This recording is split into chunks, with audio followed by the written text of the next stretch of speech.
മഞ്ഞു പെയ്യുന്നു രാവിൻ വീഥിയിൽ ദൂരെ മിന്നുന്നു ദിവ്യതാരകം.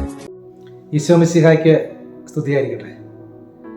ഉണ്ണീശോയെ വരവേൽക്കുവാൻ 2-ാം ദിവസത്തിലേക്ക് നമ്മൾ പ്രവേശിക്കുമ്പോൾ ഒരു കാലിത്തൊഴുത്ത് നമ്മുടെ ശ്രദ്ധയിൽപ്പെടുകയാണ്. അത് ഈശോ ജനിച്ച കാലിത്തൊഴുത്താണ്.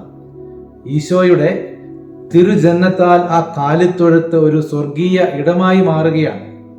കാലിത്തൊഴുത്ത് ആരും അത്രയധികം തിരിഞ്ഞു നോക്കുവാൻ ഇഷ്ടപ്പെടാത്ത കുറവുകളുള്ള ഇടമാണ്. പക്ഷേ ഈശോ അവിടെ വന്ന് ജനിച്ചപ്പോൾ ആരും തിരിഞ്ഞു നോക്കാത്ത ഇഷ്ടപ്പെടാത്ത കാലിത്തൊഴുത്ത് ഒരു സ്വർഗീയ ഇടമായി മാറുകയാണ്.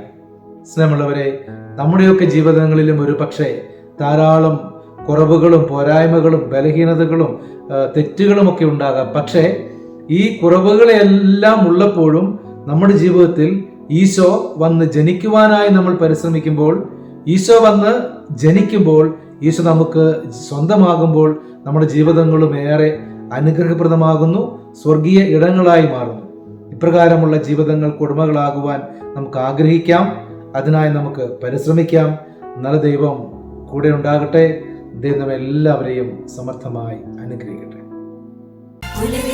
പോലെ പവിഴകാന്തിയോടെ അഴകു ചാർത്തി വന്നുദിച്ച ദിവ്യതാരമേ, ലോകപാപമെല്ലാം തോളിലേറ്റിടാൻ എളിമയോട് ജാതനായ മഹിത സ്നേഹമേ.